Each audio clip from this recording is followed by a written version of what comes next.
Absolutely. Dan, jump right into it. You had that Thursday night game. Yeah, I mean the ECU NC State game. I had fun, but after going to so many Michigan games, it's kind of underwhelming. That stadium holds like 57K, and it's Wow. just That's not like, terrible. no, it's not terrible. And I'm just like, I'm at the game, and I'm like, man, it's cool, but like, we're missing something. We're missing the camaraderie and the atmosphere of another 50K. Like, For sure. Right. For sure. There's a big leap there. yeah, no, it was interesting. It made me really want to go to like Happy Valley and Death Valley just to see what that atmosphere is like after kind of going to a smaller school. But you know, Was the tailgate still good? Everybody still getting yeah, loose out there? tailgate was good. Tailgate was good. You Yeah. know, Did you What go it's about. over or under your 9.5 or 10.5 alcohols? oh, I was actually under. I think I finished at 7. Ooh. All right. All Finished right. at 7. So you took Definitely the not as under. good as the Smart Michigan. soldier. Yeah, He made his way home at least. That's I what. did have to work Friday, so we Oh, had to okay.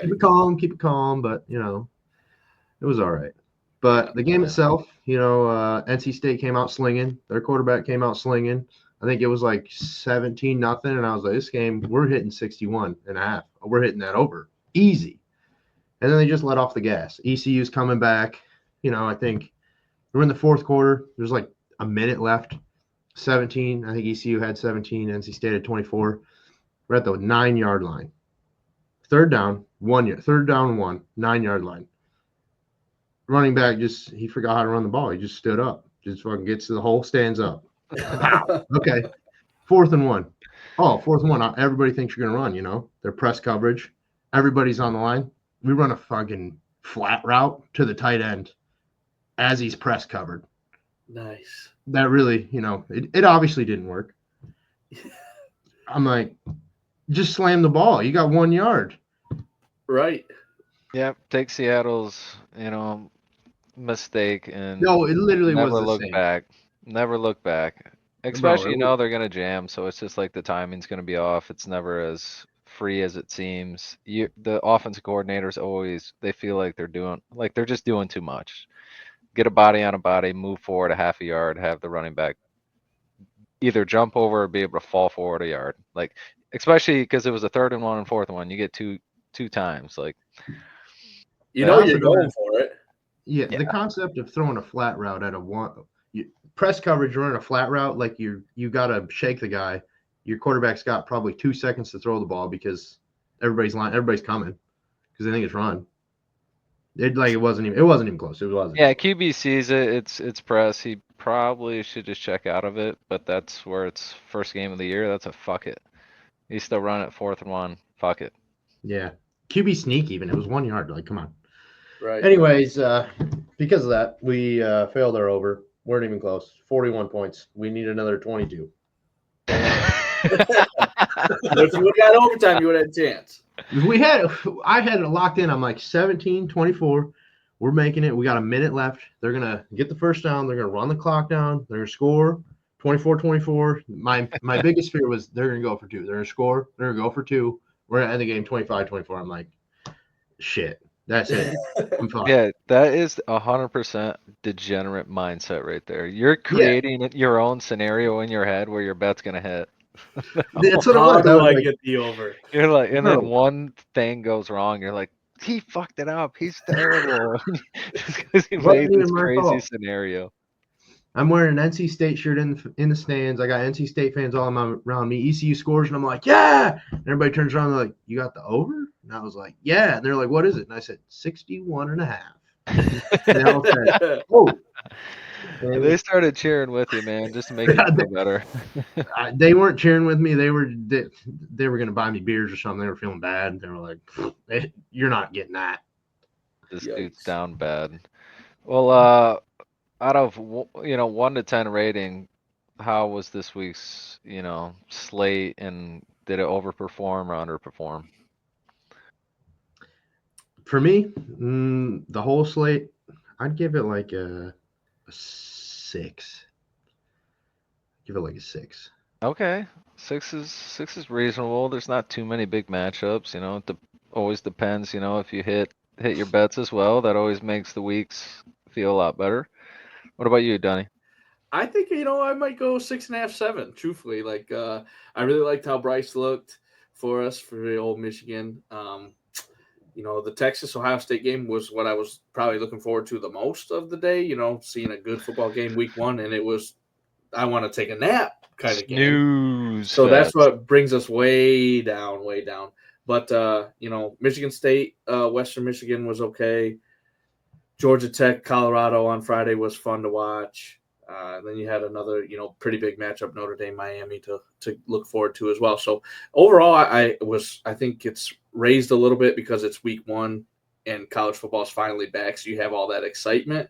Happy to be here. If this was like week 5 or 6, it'd probably be a little bit lower on my scale. Yeah, I understand. Yeah, I feel the same way. I will 6 or 7 off the rip. Ohio State wins. We're taking it down to about a 5. The Miami game was super fun to watch, but overall, the big games, they kind of performed other than that Notre Dame game. Fun to watch, good football. Some big upsets, especially what we got. Did you see Northwestern lose by about 40? I guess I did realize they got beat by 40. It wasn't 40, it was 30 something, and they're basically an FCS school. So Good God.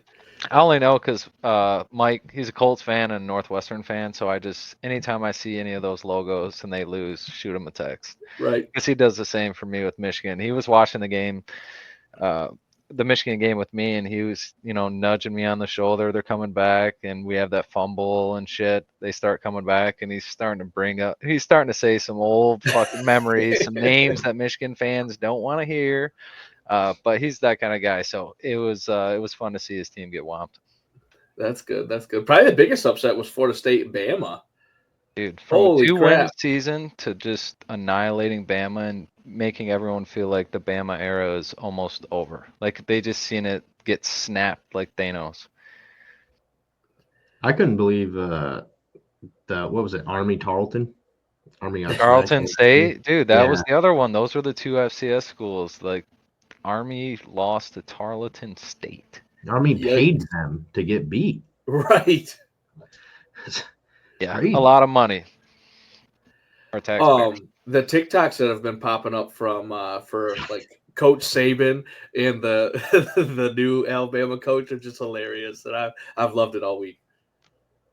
Yeah, I almost feel bad for the Bama fans, but they had such a reign that I can't. Right. Not at all. Not And at I all. know they hate Florida State too, so it's like it's a real stinger to begin the year. They're already saying it's gonna be a long fucking year. Like Bama fans do not play the shit. They don't have another team to look forward to for the NFL. It is Bama Nope. only. That's all they got. Yikes. All they And got. Florida State being 2-10 last year, I think that kind of rubs it into a little bit. A little bit of salt in the wound.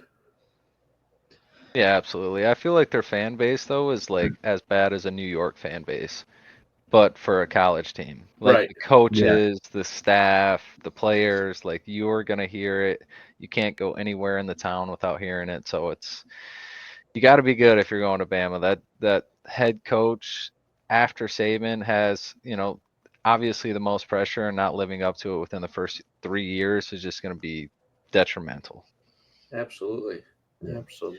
I think that was my biggest, just all the teams that it was hard to tell who's actually good. Like Ohio State, Texas, both offenses weren't great. I mean, there was nothing impressive about them. And then you're like, well, the defensive play is good, but were the offenses just that fucking bad that they just looked good? It's hard to tell from week 1. For sure. It's hard to tell for sure because the offenses are always going to be a little bit behind defenses in most cases. But there's 5-star athletes and people on the offensive side of the ball that could make big plays. So being able to keep it to a 14-point game, that just means that they are at least aligned correctly in playing sound football as a team and not That's true. creating big gaps and stuff like that. So being able to see that week 1 versus a top 5 team is definitely got to be, exciting for either of those teams. It's also tough to think that Arch is going to play that bad again, or at least all season.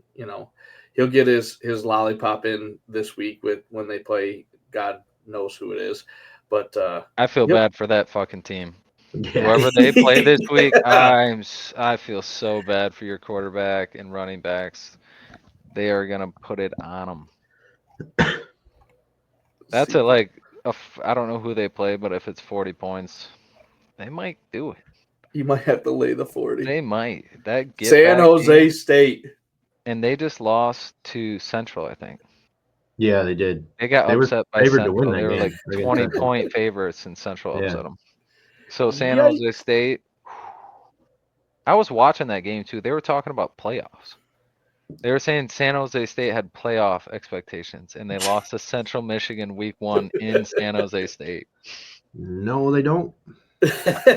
No, they do not. They ain't got Unreal. bowl aspirations.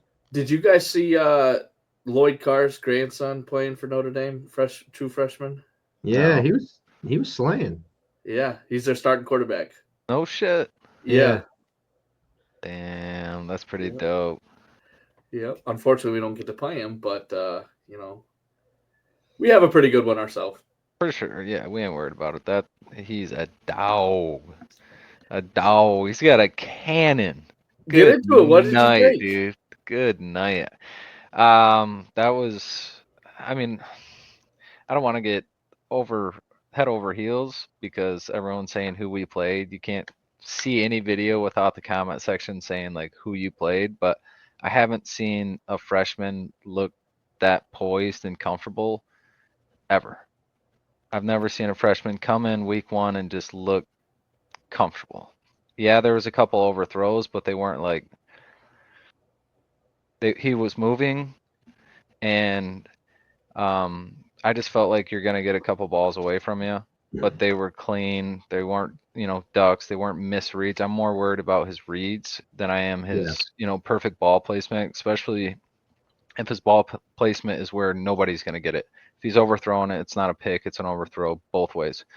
But his poise, I liked how comfortable he looked. He didn't look like he had any pat jitters or any toe tapping in the pocket. He just looked extremely comfortable and they try to get the ball out of his hands quick to start the game, and then they let shit open up and they get into RPOs, and you can kind of see where the offense wants to go in the next couple weeks, and it kind of opens up everything. It puts the safeties in a complete bind almost every time he puts the ball in front of him for Hayes and a receiver's moving. He's got to lock in, either look at the receiver or start creeping down in the box. Regardless, if he makes the right read, a running back's going to have one less guy in the box, or that read's going to be open that he hit, or we seen it was open. He missed twice, but we seen, the potential there in the play, and we ran it multiple times. They knew it was coming, but you're still making the players make a decision every single time. So he got to make the give call and the pass call, or the read, and they both looked great. He wasn't handing the ball off and they were getting stuffed, and he wasn't pulling it when the running back had an open lane. So that's pretty much more what I'm looking for week 1, because this tape in week 1 in film is going to be, the biggest jump. Week 1 to week 2, week 2 to week 3, though, that's going to be the biggest jump for any freshman quarterback or anyone that's getting new tick, because they don't have any other film. All they have is playing against their own team in summer ball and stuff. So this film that they're going to have and what they're learning and taking it to next week, I expect him to just explode this year. Yeah, I was shocked, with two things. Three things, I guess. Love the ball placement. We didn't really see him physically run a lot, which I think is going to be huge in the Oklahoma game. And then third was that block. Just the mindset of him being the freshman leader and buying into, Michigan culture, if you want to call it, and being excited to go throw a block for, a running back probably scores on that play anyways, but still it was awesome to see. Yeah, I think for me, I liked his accuracy. I think his decision making was also very good in the game. He didn't really I don't really think there was an opportunity for anyone really to intercept any of his passes that he had.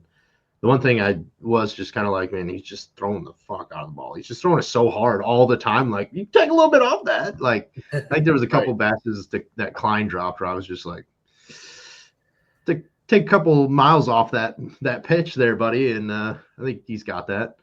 Yeah, there are a couple of those overthrows. It's like Milton, Joe Milton. Like you're like, oh my god, holy shit, dude, that was a cannon. Like it just came out of his hand, like, pew! Yeah. And when it's on, it looks amazing. You're like, that is the best arm talent you see.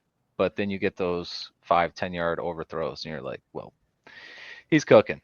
Yeah. So I feel like that fine tuning as a freshman is a great place to be week one, and not having these big glaring issues or big misreads or anything like that. The playbook was fairly open for Michigan football week one, playing a team that wasn't in the Big Ten or someone that we were super worried about. So to be able to see where they start at this year compared to most years, run, pass, was exciting to see, just because that just means they have faith in that group. Mm-hmm. So the book might be open a little more going forward, because it seems like they're ready. Yeah, I also really liked. I guess before I say what I really liked, the one thing I did kind of miss, like Jimmy pointed out, was he didn't use his legs really. I don't even know if he ran the ball at all, other than maybe just like scampered out of bounds real quick. But I wanted to see -5 rush yards. Yeah, probably from the sacks. You know, so it was like I wanted to see, like, okay, do you have that ability? I mean, you seem like you do, but I don't know. We didn't really get to see that. So, and I don't know what his stats were in high school, if he really ran the ball that much, but he did. Yeah, he did. He's fast. Yeah. Well, that's what I thought. Like, the guy looks like he's running like a 4.5, and I'm like, come on, let's see it. For sure. Yeah, but I think when your running backs are just blazing up the field all the time, like, I mean, it was nice to see we still handed it off 30 times and threw for 250 almost. Right. Yeah, he set the freshman record at Michigan for first start passing yards. Disgusting. I mean, did you see who else started as a freshman? And Tate Forcier, baby. Tate Forcier. Oh. Those were rough years, buddy. Hey, he got on the bench. He got us through it. The Big Ten, though, did win 16 out of 18 games. Okay. We might be back, boys. Yeah, Wisconsin looked not good. Wisconsin looked like Wisconsin. I talked about it. That spread is always scary. Busey. You see 17. They got a hard time scoring 17. So. Yep. And Iowa threw for 44 yards against the University of Albany. Go Iowa. That's Big Ten football right there. That's wearing it on your fucking sleeve right there. Yikes. That's tough. They got the dub, though. That's all they care about. That's true. They could win by one every game. Plus 38.5 for Albany was good. Yeah, that's a good alt line right there. Didn't you take? It was under in that game. That probably hit. Yeah, it was under 50, I think. Yeah, under 50. What do we think about the AP shakeup? Ohio State's 1, Penn State 2, LSU 3, Miami to 5. I think it's legit. Florida State jumped into the top 15, I'm pretty sure, which is... Yeah, they jumped Michigan, because Michigan dropped to 15 and Florida State took 14. Yeah. Which, I mean, to me, it kind of goes back to my comment about, who's really good and who's not. Like, maybe Alabama's just ass and Florida State's just a little bit better. It's really not great. I mean, Michigan didn't really play that as well as they should have against, who we played. So it's like our offense did well, but our defense really kind of dropped the ball, I think. And compared to what we're used to, yeah, I would say so. Yeah, compared to what we're used to, yeah. And then, I mean, the one thing I was shocked about was Oklahoma not moving. Like, they beat the crap out of, I don't even remember who they played, but they won by like 40 points. Right. I don't know. What do you got to do to move up, right? Yeah. I don't know, but even speaking on that, Alabama is still in the top 25. They're 21st. Wow.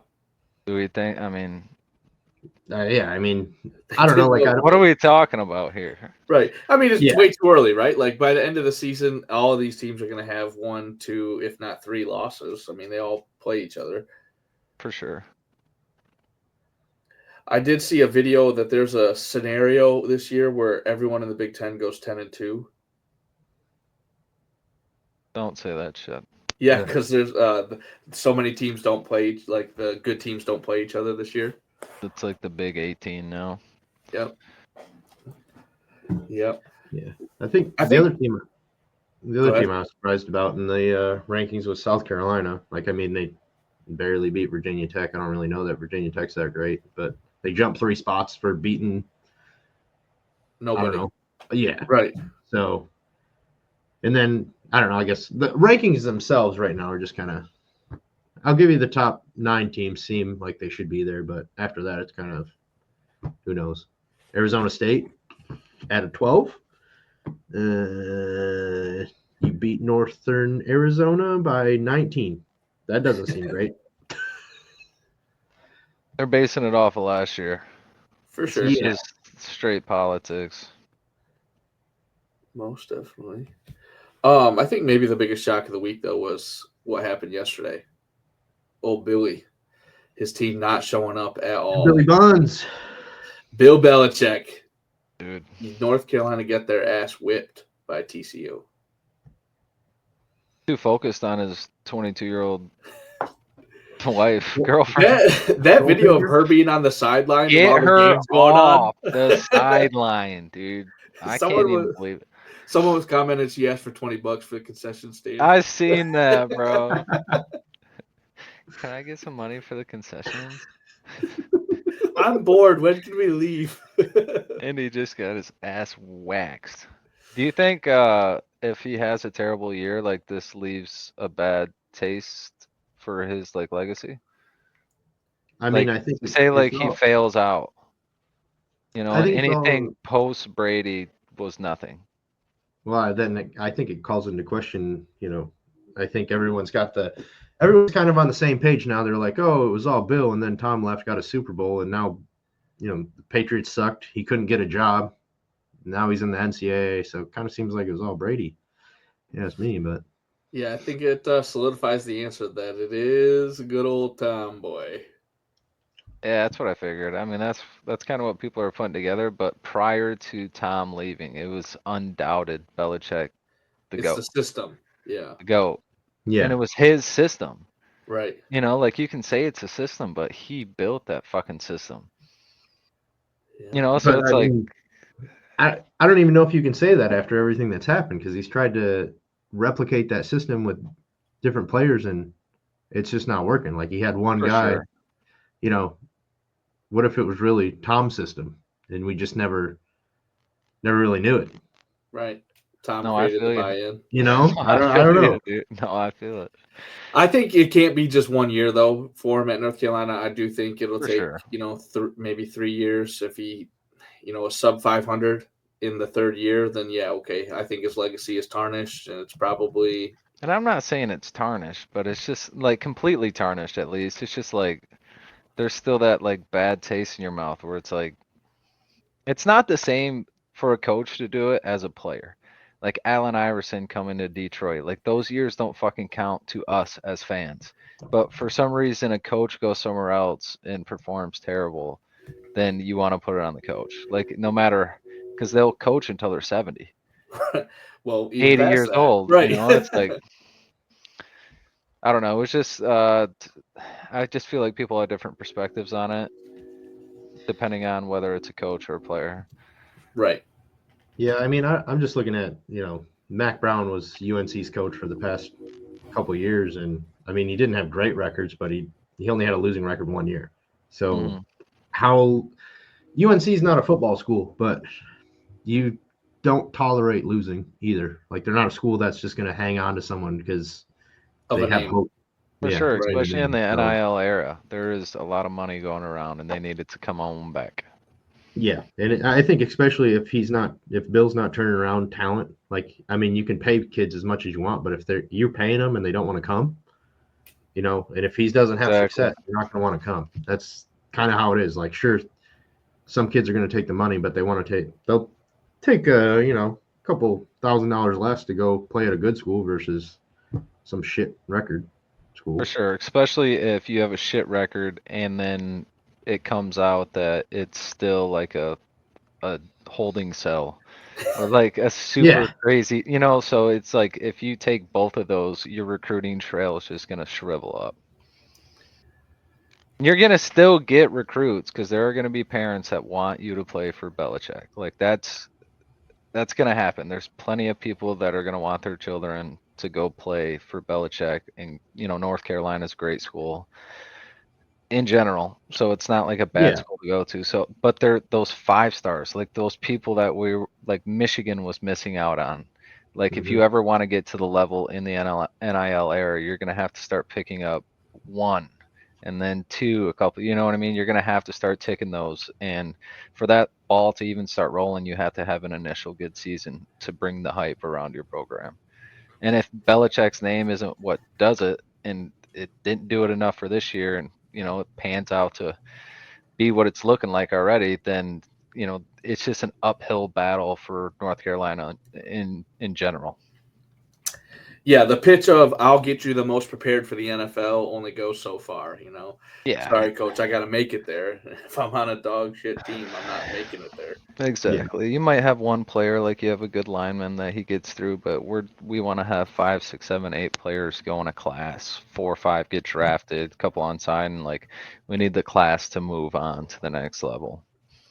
I think that's the thing that pisses me off the most about Ohio State is just like every year you got 14, 15 guys getting drafted, and then you're just like, okay, here's another recruiting pitch. Sick, man. Love that. Right. So, and it's like Rinse and Michigan had a repeat. great year. 17, 18 guys, whatever that was, 2024, 2023, whatever year that was. And it's just like, we did okay last year, but just like we're not at that level that we need to sustain that yet. Yeah, Where we want to be. you have to get these level athletes we got this year to year over year, year Yeah. over year, and those 5 stars become starters, and then you get another 5-star freshman that'll start, and it just trickles in. But we just started that this year. So in 5 years, hopefully we're getting closer to that SEC style that we're used to of having stacked receiver rooms, linebacker rooms, running back rooms, 3 NFL future quarterbacks on the same fucking roster, like stuff like that. Like it's not going to happen right now. Our depth behind our 5-star is nothing. It's just like we got Yeah. one. So once we start filling out our position groups with some 5-stars, I think Well, we already got a couple for next year, so that's for sure. a Yeah, step in that's the right why direction. the recruiting has been amazing, especially where we're at right now compared to where we usually are for recruiting in the following season. Like we're killing it. Most definitely. I think behind Underwood, though, as far as like quarterbacks, so I guess we got Jaden Davis. He was a highly rated recruit, but we don't know what he can do because he didn't play last year for some reason. But parents didn't want him to.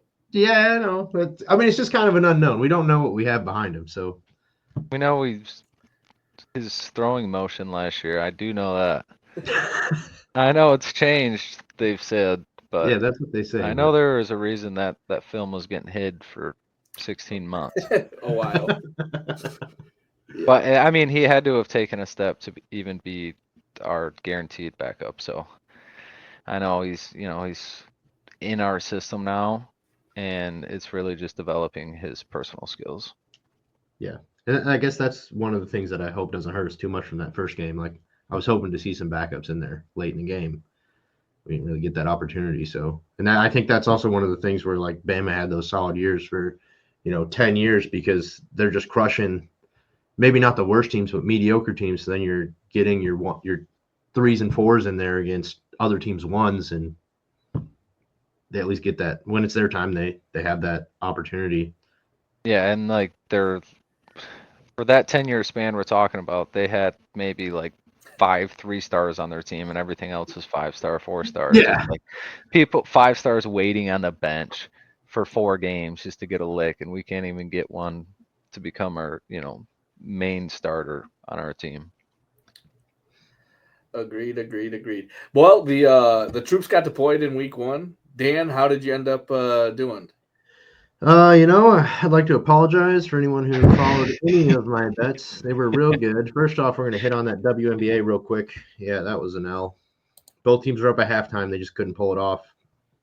I don't. We're gonna move on. Anyways, NCAA also, we choked 2-5, not good. ECU, NC State, dud. Texas money line. Arch Manning sucks. I don't have anything else to say. So many people said that this week. Yeah, it's crazy. I'm sure he's going to be fine. He could end up winning the Heisman, but it's just like last year in 2.5 games, he put up 1,000 yards and like 11 touchdowns. So you're just like, oh yeah, he's going to tear it up. And, whatever. Trash. Vegas knew. Yeah. Vegas knew, yeah. LSU money line got the W there. Jordan Marshall, 2 TDs, didn't even sniff the goal line. So wrong running You picked back. the wrong one. Big dog got 3. Wrong running back. You knew a running back would get 2+ though. Yeah, I did. I just picked the wrong one. Miami money line took that W home, and then Hawaii. That was a Hail Mary though. Like Hail Mary, their quarterback didn't even play the full game. You guys say it was a Hail Mary, but in my heart, I was a Rainbow Warrior. I was getting on the field with those boys. I was ready to go. I thought we had it easy. I was like, Arizona won like 4 games last year. I was like, Hawaii, easy. This shit's free licks. Maybe not. Yeah. Anyways, how'd you do, Dunny? I went 5-3 for all the picks that I threw out there last week, which is pretty good. Started out pretty good with Friday, 2 end of the game covers with Western getting the pick 6 against State's backup quarterback who only throws interceptions apparently. 2 passes, 2 picks so far in his career. And then Buddy, you gotta retire, start calling in plays and shit. That or you gotta go for the record. I don't know how many it is, but only throw interceptions. And then Georgia Tech covering because their quarterback, I forget his name right now, King, I think, ran for 3 touchdowns. Let's go. He's a dog. He is a dog. He's a dog. Haynes King, I think is his name. So they covered against Colorado. Iowa State blew the doors off of South Dakota, which was awesome. Easy reads. They're playing their second game with a third-year starter at quarterback. You got to love it against someone who's just starting and knocking the rust off. Under an LSU Clemson game was pretty decent, and then Albany, Iowa, that cover was pretty easy too. So 5-3, I like it. It's a good week, buddy. That's a good week. We stay in the green. The troops came back home. Amen. And they even brought some buddies with them. They dragged a couple wounded soldiers back with them. Yep. No man left behind. For week 2, I only have 3 plays so far right now. Iowa State -2.5 versus Iowa. I'm going back to the well. If it's not broke, don't fix it. Iowa, like I said earlier, threw for 44 yards against the University of Albany. I have had some people tell me, the last 2 years the road team has won. This game's always played super close. I'll just go with the third-year starter at quarterback. Give me 2.5. I might even alt spread it or do a Iowa team total under for the first half in this game. Michigan to cover 5.5 against Oklahoma. I really don't think we showed a lot in the offense, and I think our defense will play better. And then Michigan State, I think, does cover this week against Boston College. They got whomped against them last year. But it's in East Lansing, so 2 games in a row in East Lansing. Boston College has got to travel. We'll see what happens. Oh yeah, I like it. I am all over the Iowa State game as well. I take their spread. You can alt it up to 6.5. Do whatever you want, but I like their money line. And I also like at +102, you can get them at 3.5. So. Perfect. You can stay safe. And then I also like NC State at home, -130 against Virginia. Okay. Love it. Dan, you got any plays? Yeah, I came back from my 7 picks last week. We're going only 4 this time. Played a little soft. I got Illinois -3, -110. They're playing Duke. Illinois is pretty good. I don't know why it's only -3 for Duke. Seems kind of soft. Going Iowa State instead of, I know Dunny's on it too, but I'm going -6.5. I think they're going to smoke Iowa. Iowa sucks. Okay. Michigan, Oklahoma. I'm taking the over 45.5. I think there's gonna be a lot of points scored in this game. Our defense was bad. Mateer likes to sling the shit out of the ball. He's your boy for Heisman. He's my play for Heisman for sure. You know, I might have to double down. I put some units on him. I might have to throw some more on him after we see how this game goes. We'll see. Okay. Better chill out with that shit. And then I'm going back to the wishing well from week 1. Week 2 didn't pan out. We're going Hawaii -6.5. Who do they got? Rainbow Warriors. They're playing Sam Houston. So, Okay. you know, they're not great. So I think we got it. But back on my Heisman pick, if you guys are looking for a Heisman pick, last week, Mateer, 392 passing yards, 3 TDs, 24 rushing yards. I think that's the quarterback for Oklahoma. That's Oklahoma's quarterback. He's looking good out there.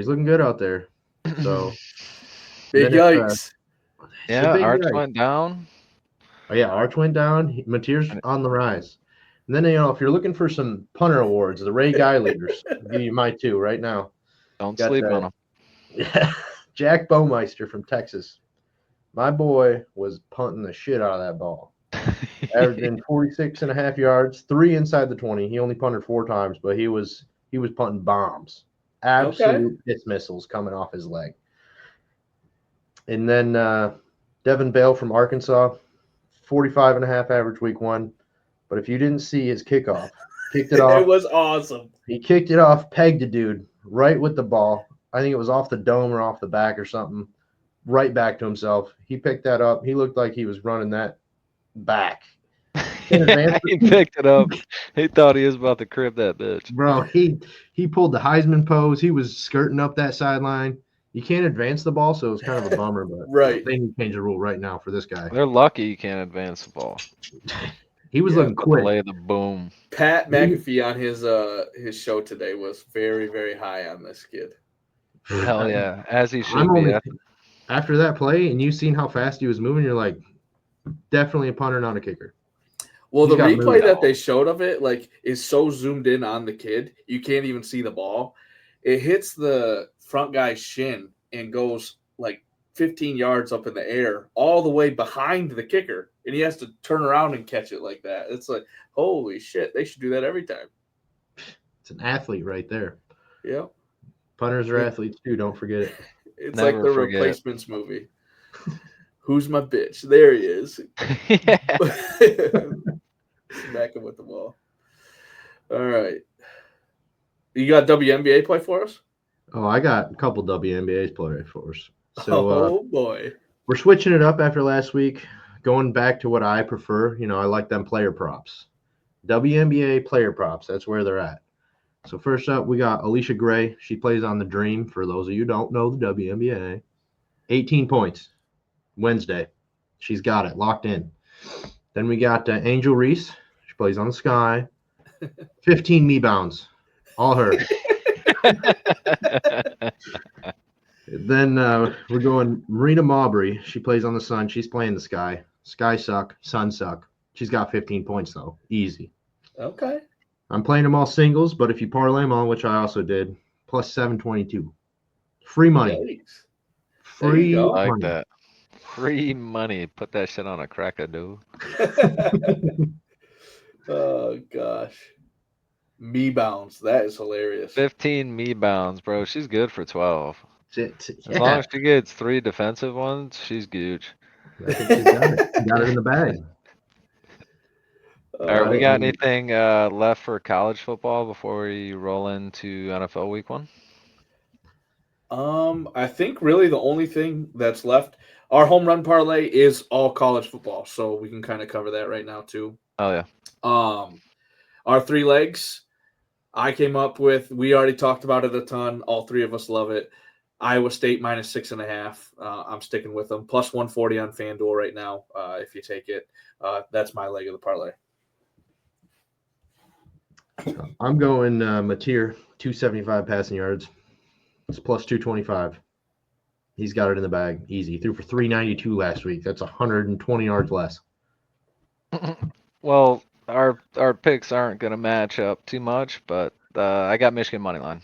So Okay. both could definitely happen. If Michigan's winning, Mateer's going to be throwing the ball. Either way, he was chucking the rock, so win or loss, I think he's going to get his passing yards, especially based off of Michigan's DBs last week. But I'm not going to take the points or do anything fancy. Just take the plus money. We're on the road. Try to get the job done. There you go. Hey, and bend but don't break. Defense is a real thing. They can get a Exactly. lot of yards, but they got to kick field goals. That's that Ohio State and Texas game, dude. They just could not get in the red zone for shit. Right? Yeah. Amen. But I if you mean, parlay all three of those together, we're looking at plus 17. Jeez.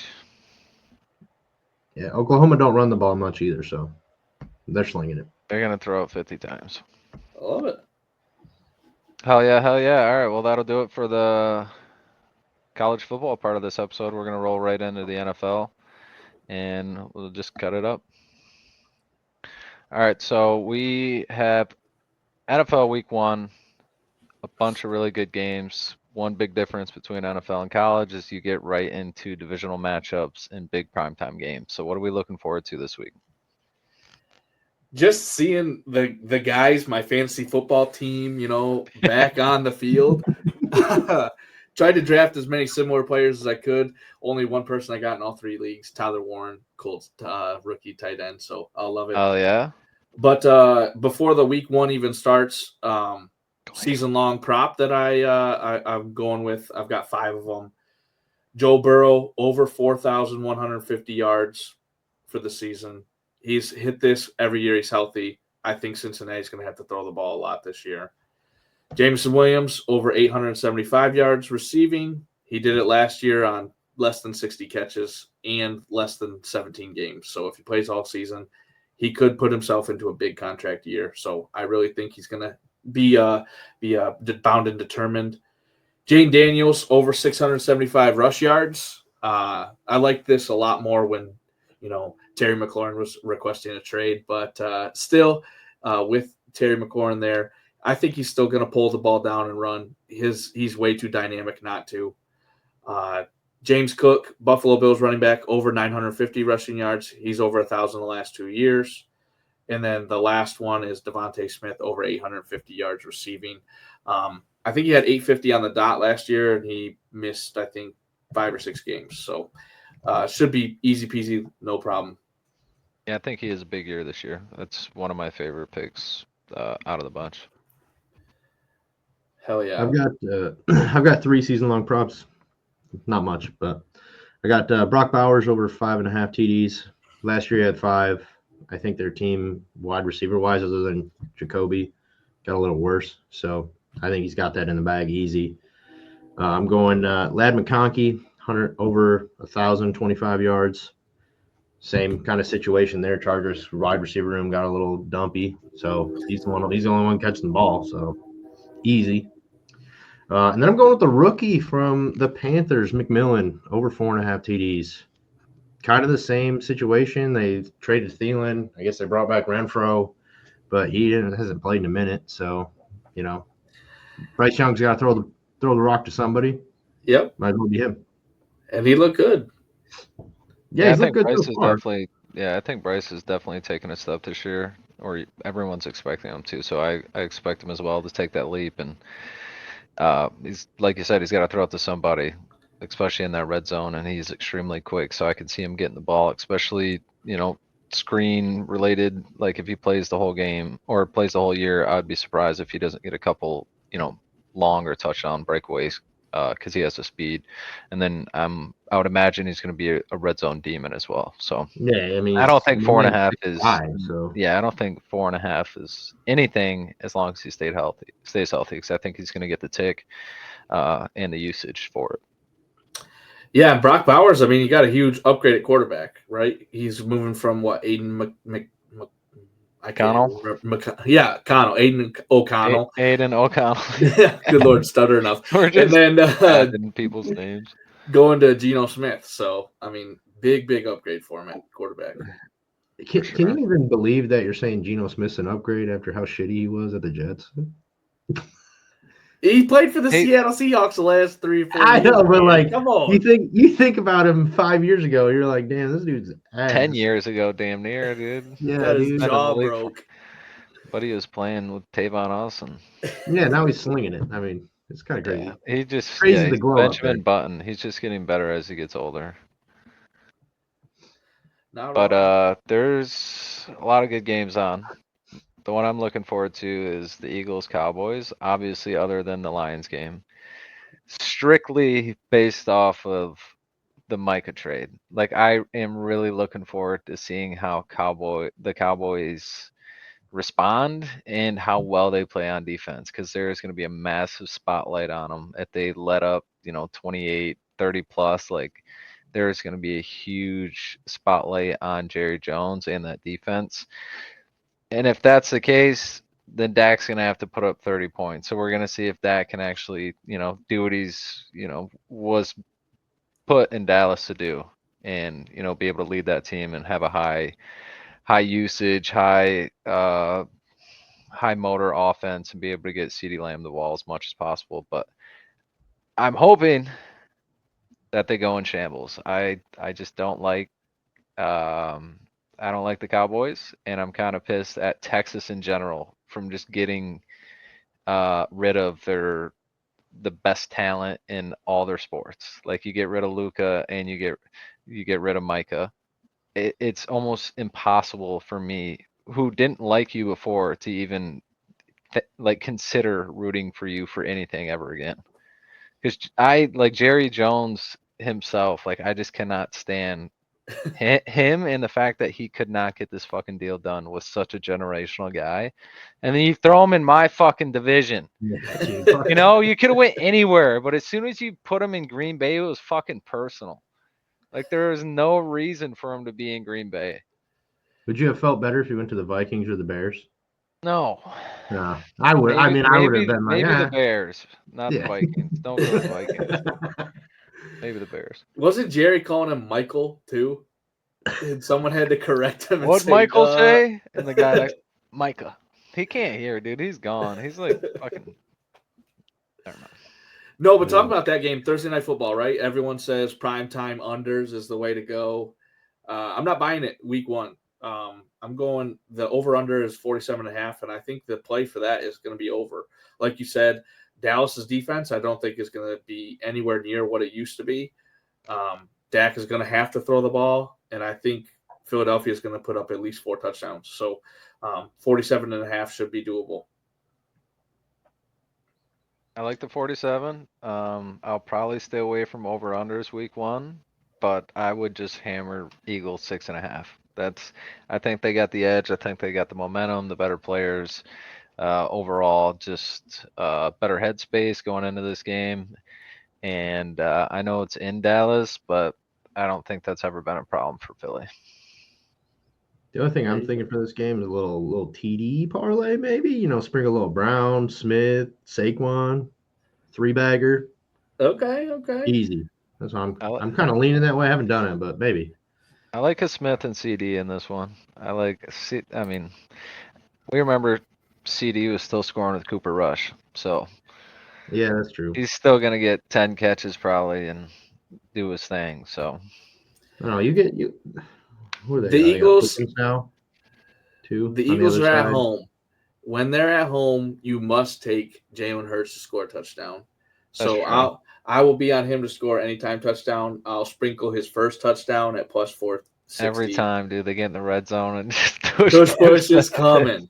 Dude, they get to the 2-yard line, you're like, fuck. You're playing against Jalen Hurts in fantasy. Fuck. Yep. And then you gotta sprinkle his 2 touchdowns as well, because he'll steal 2 of them from Saquon, no problem at all. Plus 380 on that one. I like that. That was definitely a strat last year. The Detroit lay and then that Philly, the Jalen Hurts at home lay, dude. That shit cooked. For sure. I'm also looking at Dak over 36.5 attempts. I really think he's going to have to throw the ball. I don't even know who their running back is, truthfully.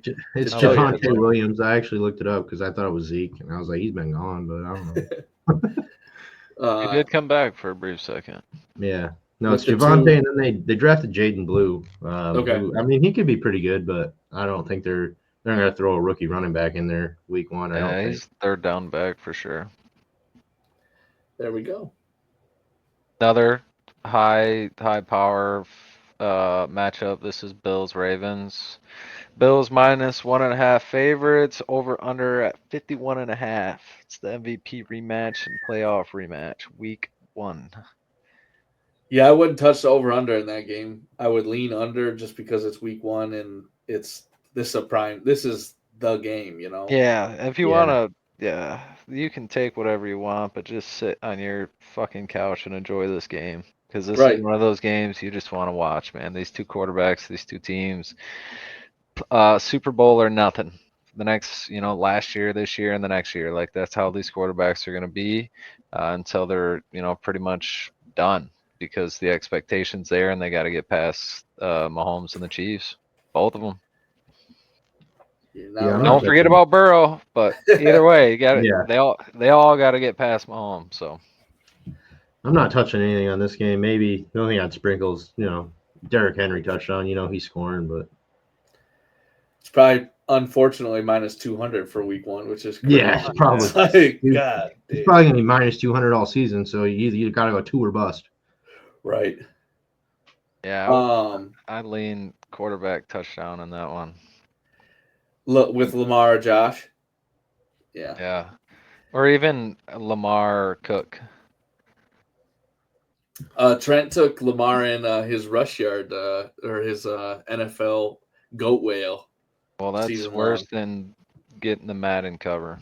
Better watch out. Stay away from him. He's cursed. Lions at Packers. The Lions are underdog now because of this Michael Parsons trade. And I'm like, all right, can you guys even tell me who another Packer defender is? Rashawn Gary. Michigan boy, yep. But I mean, other than that, it's like, can't think of anything. We've dominated them in the matchups in the past. I don't think anything's different. Yeah, I've I'm, seen someone say the Lions own the Packers and they pay us rent 2 times a year. there I we was go. like, hell yeah. I like how they've That's- gotten so cocky. We've got smoked for 30 years, and now we've won 5 Right. years in a row or something. We're like, hell yeah. Yep. Hey, But yeah, no, nothing I think better than the present. yeah, I think Lions got it. I don't like Green Bay's defense might be good, but their offense is dog. So I'm not a Jordan Love fan. I know what did they pick up? They drafted Golden. Outside of that, their receivers were kind of dog water all year last year. Weren't great, So I mean, they got Josh Jacobs. He did well last year, but I mean, he's getting older. You know how that goes with running backs. So it's kind of I put him in the same category as Montgomery this year. Like I'd love him to do as well as he did last year, but it's not going to happen probably. So, Right. but he's their starter. Where we're going to throw Gibbs in and just let him flame up the field. So I'm all Lions on this one. And we get to watch Hutch come back. Yeah. This is the first game back, right? Yeah. Yeah. Yep. Oh, that'll be beautiful sack. That'll be beautiful sack on Love. Is he going to be on a pitch count? Do you know? Oh no, he'll be playing the whole game. They're gonna have to put him in a kennel to keep him off the field. So something I do every week for Lions is I create a little alternate line parlay. I try and get 4 stats that I love and I just cheer for the whole time. This week, plus 109, you can get it right now on FanDuel. It might even gone up since the Michael Parsons trade because I locked this in last week. Goff, 200 yards passing. I couldn't tell you how many times he has been under 200 yards passing. Amon-Ra St. Brown, 40 yards receiving. J-Mo, 25 yards receiving. And Gibbs, 40 yards rushing. That's it, plus 109. I put 5 units on it, said, fuck it, let's load it up for week 1 and see what happens. I'm going to try and do this every week and try and keep you guys posted as I can. But last year was pretty successful for me. I would say more than pretty successful. I mean, that shit was almost like a cheat code. FanDuel hasn't caught on yet, thank God. Even just the player props for the Lions, like both running backs and then both are receivers. The Lions at 40, 25, like fairly low, especially if you can get J-Mo's line at 25, which 7 out of 10 times is one catch. Right. So it's like he's boomer bust as it is. He's not going to have 5 catches for 22 yards. That's not how we work him into our system. If he's catching it, he's downfield. So I'm with you. I love this lay. I feel like every single week, as long as everyone's healthy, just keep fucking running it back. Yep. Absolutely. Anyone got the over/under on touchdowns for Tesla this year? I It's don't know that they low. have it. It's low, yeah. It's Just 'cause low. I mean, I don't know. Kind of feeling it. Whatever it is, 56. I'm in. he said, whatever it is, I'm feeling it. I'm feeling it. I don't know. Looking at him, the 6'4". He made some sick catches in the preseason from scrubs. You're not wrong. We got him. He's starting on the left side, supposed to be anyways. But yeah, he's not listed on FanDuel, unfortunately. Sleeping. They're sleeping on him. It's their Scared. time to shine. There is a game in Brazil, week 1. It's Sao Paulo. Yes, sir. Chiefs, Chargers. Chiefs favored by 2.5. Chargers haven't beat Kansas City since 2021. Herbert's looking to flip the script. Do you think it happens? It's I tough would for me love to bet against Kansas City. Yeah. I mean, it's almost always a close game with them, too. That's why this line at a neutral site, it's only 2.5. Obviously, Kansas City's projected to be a better team this year. Just based off their skill, especially on the offensive side of the ball. So 2.5. I mean, what does Vegas know? Right. For me, I feel like 3.5. Just more than a field goal would have been. That would have been normal for me. But since it's 2.5, now it just kind of makes me wonder. I agree. Because I haven't even looked, but I can only imagine the handle on Kansas City. Oh, You're giving me a neutral site and Kansas City's barely favored. I would imagine they're getting 65% of the handle. This line will move, I'm sure. For sure. There are 3 bets that I'm looking at for that game because it's Friday night. What else do you got to do on Friday night? Legion. Kelsey over 46.5 yards receiving. He absolutely destroys against the Chargers every year. So his catch line, I think, is 5.5 or 6.5. That's a little steep for me. But I think the 46.5 is perfectly fine. Isaiah Pacheco over 11.5 attempts. Kansas City really likes to try and control the ball as much as they can. Wants to not put Pat Mahomes in a situation where he can get hit. Looking at his past, Pacheco's past against the Chargers, I think he's over 12 rushing attempts against the Chargers every game since he became a starter. So that's something to look at. And then Harrison Butker over 7.5 points kicking. I do think that Kansas City might struggle a little bit in the red zone. I don't know why. The offensive line's still not very good. So they'll kick some long ones with Butker, and hopefully it's 3 of them, and we'll just call it good. One of my week 1 plays that I'll get into later is Kelsey touchdown. Him and Taylor Swift just got engaged. Time to celebrate. Time to celebrate. Man's going to be bricked up out there looking for the end zone. He's probably got some dance performed for her. He's like, All cameras pointed on him. Yeah. We should have they need to have the line over under on how many times we're going to see Taylor Swift. Probably like 7. God. 1 billion.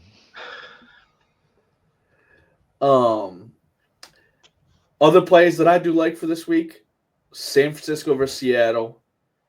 You can get San Fran minus 2.5.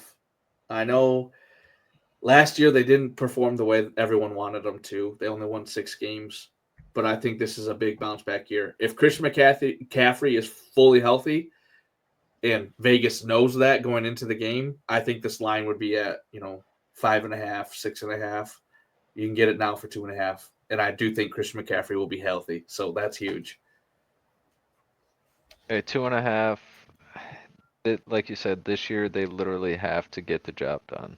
Like they gotta at least off the gate get off to a good start. or, there's a chance Shanahan's on the hot seat. He's had They- too much talent. There's just been too much talent in front of him to not be able to take that leap and get to the next step, especially with how tough the AFC is. If you can't get through the NFC and at least get to Mahomes in the championship, like at some point they're going to want to be able to change something. So, I mean, whether it's 2 or 3 years, but if you have another bad year this year, then you're going to hear the call outs and you will be on the hot seat by the end of the year. They traded Debo, didn't they, too? Yep. Yeah, The Debo's Washington. gone. Yeah. That's tough. They barely fucking used them anyways, but Yeah, I know, but their receiver room's looking rough. yeah, it is. Yeah, Ricky Pearsall, the guy who got shot. He's there, I think, going to be their number one. That's wild. Yep. And then the other play that I like for week one, other than Lions money line, is Dolphins minus 106 against Indianapolis. I really don't believe in Danny Dimes in Indianapolis. And if Tua's fully healthy, this Miami offense can be very explosive, especially indoors. Look for Tyreek and Jalen Waddle to start running. So I'll take Dolphins money line at minus 106. Yeah, I like that play as well. Especially, like you said, there's questionable quarterback play coming from Indy, first year, system, all that going into play. And on the other side of it, you have the star-studded offense, in quotations, that has been a core group for the last few years, and they're waiting for their breakout year. So going into this year, there's a lot higher expectations for Miami, so you would want to give them the edge and kind of expect they perform a little better coming out. That, and I totally forgot, Minka is back. So Minka Fitzpatrick is back as a Dolphin, and I think he makes that defense better. I know Jalen Ramsey's good, but Minka Fitzpatrick kind of runs the show. He's a dominant safety. Yeah, for sure. Beloved. I've got 8 picks here for week one, so kind of heavy. Lock in. Went light. Now we're deploying troops. So I got Cincinnati minus 5.5. They're playing the Browns. The Browns suck.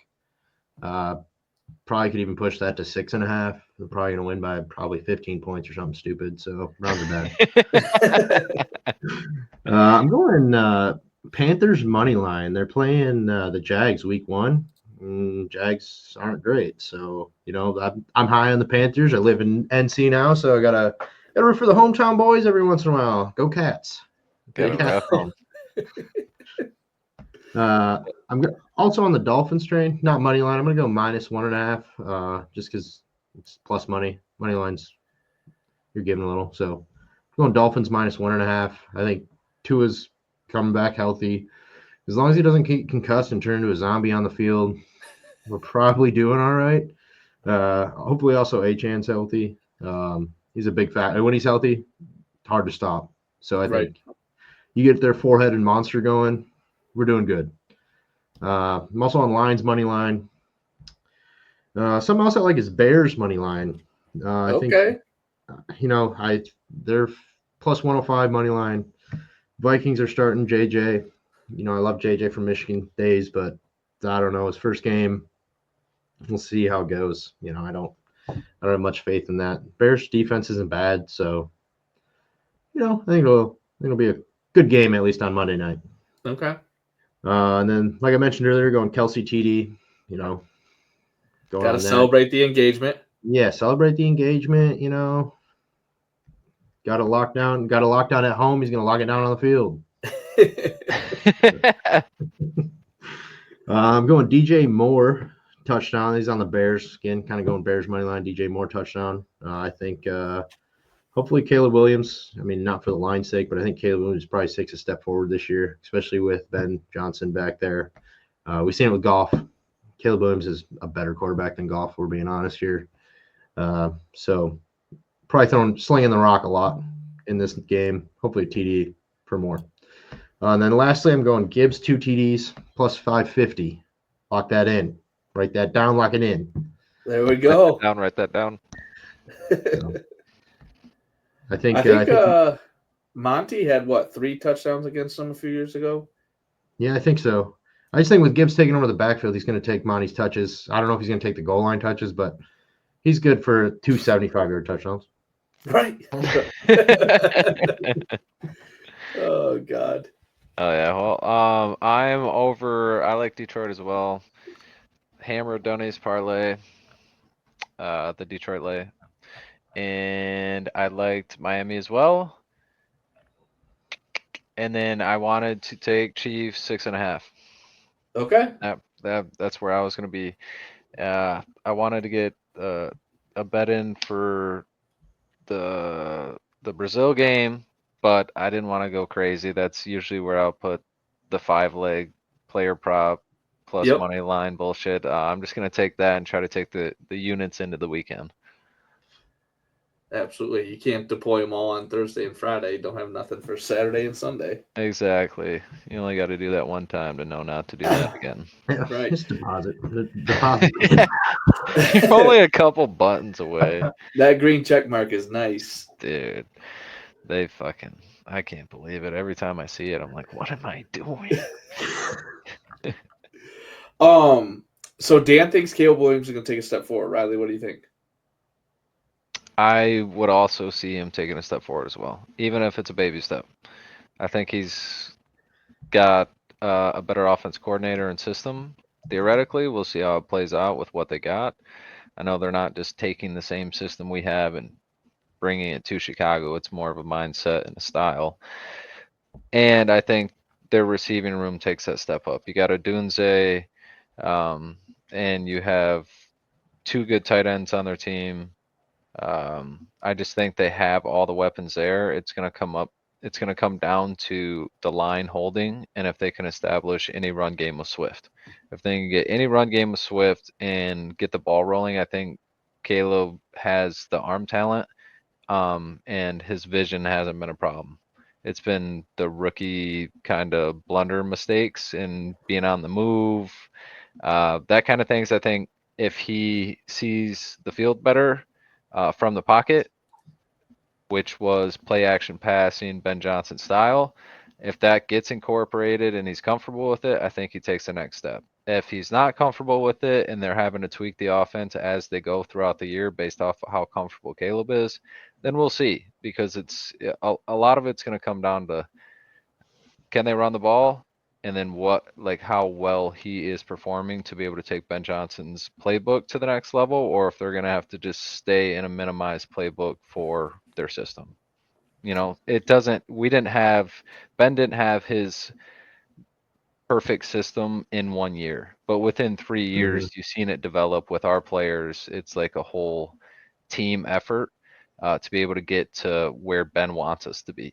You don't just get there, especially with a fresh team. It's a culture thing. It's in the film, in the study, and on the field. So I feel like it might take some time, but I feel like the pieces are there for him to take this step this year. Yeah, I mean, go ahead, Dan. I think last year he threw for 3,500 yards, 20 touchdowns, 6 interceptions. I think this year he's throwing for 4,000 yards, probably 30 touchdowns, but I also think he's going to have an increase in his interceptions, might throw 10. But I think to your point, like with Ben Johnson, I think it gives him another avenue that he didn't really have with Goff. I think Caleb's got a little more legs to him, a little more mobility. Like Goff's got a sneaky mobility to him, but at the same time, it's not the same thing as having a 23-year-old quarterback. So for sure, we also run under center a lot and ran power. So being able to see and not under center play action system, because play action under center is what sells and makes safety sit or creep. But if they see it's just 2 different scenarios, being able to see the quarterback's eyes while he's doing a read or fake compared to the quarterback's back where you're pretending to hand the ball. So they're not the same system. And obviously Ben Johnson is just creative and he has been. So I don't think there's a group that has the talent that Chicago has that he won't be able to just play in favor for himself and the team. So I don't think they'll have a problem. I think he takes a step. Hopefully it's not too big of a step.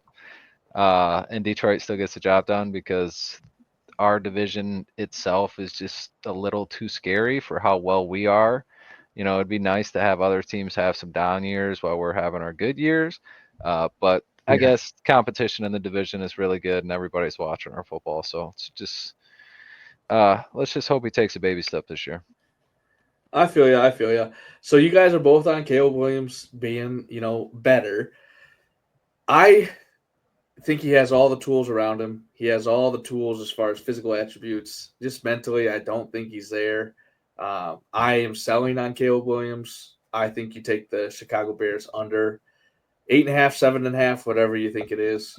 They have to play a tough schedule, even though they were fourth in the division. They have to play the NFC North, and that's going to be some of the toughest defense Caleb have to see. Hard to be worse coach than what he had to deal with last year, but Yeah. I think maybe this year we'll see it.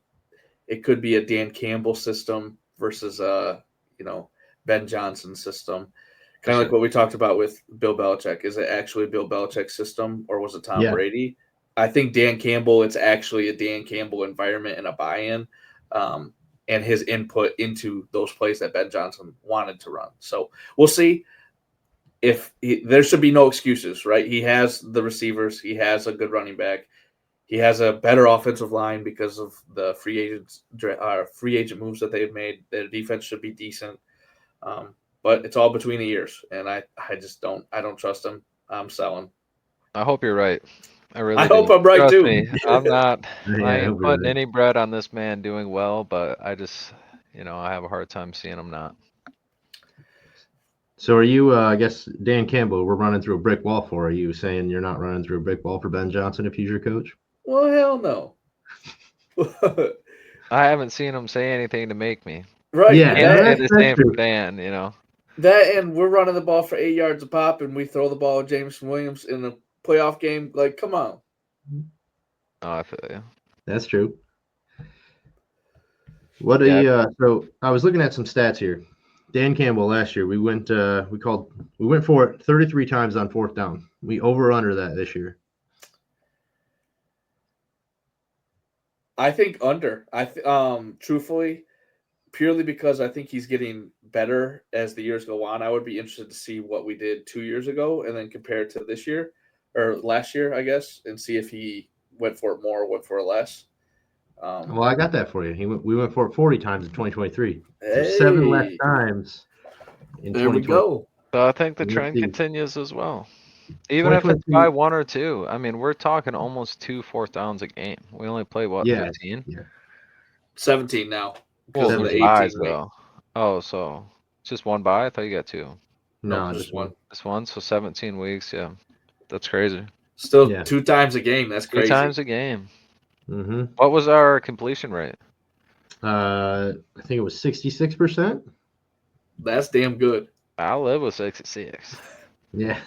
That was like my Yeah, it was, geometry score. Yeah, I think we got 22 successful attempts. Then in 2022, we went for it 31 times.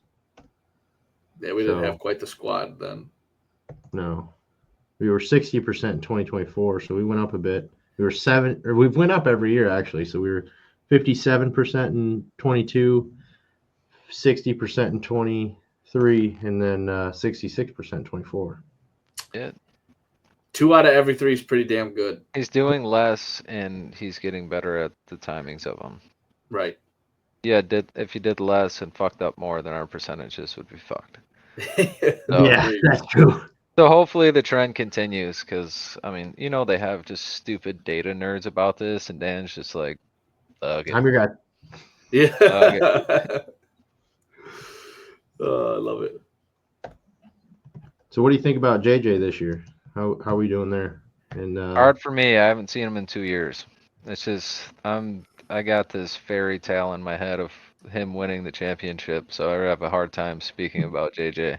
I haven't seen him throw. Like, I just haven't seen him play. It's really hard for me to tell, especially quarterbacks. I said it earlier, but it's a big comfort thing. Like, you can tell a quarterback if he's comfortable or not, or how quick they're making the reads, or even looking to that second or third read and how fast they're doing it. So it's just like, I got to see him comfortable in the pockets for me to even, jump back on that bandwagon. Obviously, I have high hopes for him, but any rookie quarterback, it's hard for me to just be like, he's gonna be great right out of the gate, coming right from an injury. So, I'm hopeful, obviously, as a Michigan fan, but as an unbiased fan, I would say you have to prove it. I think he's in a pretty similar situation to Caleb Williams, right? Like, it's on him. He's got arguably the best receiver in the league to throw to, a pretty damn good tight end, and a Two running good back. running backs. Right, exactly. So there should be no excuse. It's on him on whether or not he's successful. Yeah, absolutely. And they got that defense around them that they've been decent the last couple of years. So it's been up to the offense to put up 24, put up 21. I mean, I think just from the Vikings' perspective, they put a lot of faith in him. You moved on from Sam Darnold. I don't think he's the best quarterback, but he did win 10 to 14 games for you every year he's been there. So you walked away from him to have JJ start, and then they're high on him. He's been showing something in practice, but we've seen it at Michigan. Sure. He had what we needed, but I guess we'll see. We'll see how it pans out. Like I said, I want him to do good, but I really don't hope he does that good. That's any of the quarterbacks in our division. Even Love, I think he takes a step this year. It's gonna come down to that receiving core. It's the same fucking receiving core. They're just gonna be healthy this year. 2 years ago, it was just almost the same receiving core. They're good. Then they get hurt last year. It's the same fucking guys, but it's like their receiving core sucks now. But it was because they're hurt. So they got all the same guys back. Everyone's healthy, and then they add one more piece. So we'll see. Jordan Love was, he was cooking. He's the real deal. I hope they don't get all the weapons he needs to succeed, because even Devontae over there, I did not want that. Do not give him anybody. Right. So I disagree. I gotta disagree with you on Jordan Love. I think he's kind of dog water, to be honest. I don't know. I watched that first game last year, and he had a chance to come back, and then he just started chucking it, and I'm just like, what are you doing? You've been in the league for 3 years now, and you're just making these bonehead plays. It's not. I know you're not a vet at 3 years, but come on, man. Sure. I love to see it for hating the Packers, but it's just kind of I also want to see good football. No, I get it. I want to see them make the right reads and not have to watch the ball hit the turf all game. Yeah. No, I get you. I get it. Hopefully, to be fair, the Lions have the scariest roster in our division. So, hoping other quarterbacks don't take the step, I honestly, it's not even a thing. Just because as long as we do what we are supposed to do, I think we'll be good. I think we have the advantage in almost all positions. Last offensively, thing, I guess. Yep, go ahead. Yeah. No. When do the Lions finally pull the trigger and sign Za'Darius? I don't know. You've been talking about it. I think you got to see what happens week 1. Our pass rush sucked after Hutchinson got hurt. We can't afford to just we can't count that much on one guy for the pass rush. We just can't do it. We've been doing it since we had Sue. We just had Sue, and we were like, oh, Sue's going to do it all. We've never had 2 guys that we could rely on all the time. And I still think we're in that spot where who's the second guy? I feel. So best defensive lines have that second guy. He's not obviously not going to be Hutch, but it's got to be someone where you have to either have someone chip, or you have to have a running back chip, or you have to scheme for a double team to Hutch's side, so that backside guy is going to get one-on-one so frequently that he just has to on win third 50% down. of them. Yeah, and you can rotate that backside guy fresh every fucking third down or whatever it is. So we just need somebody or a group, 2 or 3 guys that can just get after the quarterback on the other side, because they're going to get the most one-on-ones they'll ever have. Whoever's on the other side against or with Hutch all year will have the opportunity of a lifetime. Mm-hmm. To be able to record sacks and get a contract in the following year or something, right? Because you're not going to have an opportunity to get this many sacks. I would even be fine if we had a defensive tackle that could just eat them up. We don't have that either. Someone else on the offensive line's got to do something. Give us that.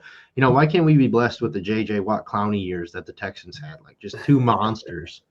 You know, like where's our turn, right? We got Kelvin and Barry, man. You know what we did. We had our guys, bro. We didn't even have them at the same time. Hey, we took Tyreek this year in round 1. We should be better. Yeah, I mean, he's still a rookie though. You know how? I don't know. Hopefully he does what we need him to, but we'll see. Need to get that dog from Florida that just got cut from Tampa. Big 400-pounder. Snacks, bro. That Put dude. him in there, bro. I've never seen a better build for a nose tackle in my life. I mean, get some muscle on him. He could be the next Wolf Orc. I see a 10-year career just holding the line down. Weighing on your center. I would hate to be a fucking center and see that guy smelling his breath across from me. You know he's panting the whole time. That fucker's out of breath. There's no way, dude. He's pushing 5 bills without pads. Speaking of centers, how do you think the lines are going to do? That Ragnar's gone. That line. I mean, Glasgow will step in. I think we'll be good. I just feel like our line core has already had to move around so much that it ain't nothing but a thing. Mahogany was really good last year. Especially having an entire preseason or off season to get it right with the same offensive line coach and everything like that. I don't think we'll be worried too much. Did you see we let Skipper go? Yeah. Yeah, I think we signed him back for a practice squad. Yeah, he's a practice OG. He'll probably retire there. Yeah, I mean, like I'm feeling good about our tackles, but inside I just don't know. I mean, you got Glasgow. I mean, Glasgow was there last year, but he was playing left guard. But we got a new left guard, new right guard. Mahogany looked good when he had to fill in last year, and then I mean, this kid's gonna wear 69 and have a mullet, so he better truck and smack Budweiser's. And he's got the best offensive line, right tackle in the league, next to him. So yeah. Sure. You don't have to be good perfect. Spot to be. That's a good spot to be. Oh yeah. We got anything else? I think that's it. We cooking. All right. This will drop tomorrow? Should we do it tomorrow? Tomorrow or Thursday. Yeah, we'll do this one Thursday. We'll drop the college one tomorrow. So this will be out Thursday morning, so you can listen to it before the Thursday Night Football and all that shit. And then we will be back for another Wednesday drop next week, I believe. Perfect. Cool. All right, fellas. Good, man. Have a good night. Peace. Peace. Another one for Tommy boy. Another one for the world. Another one for the listeners. And maybe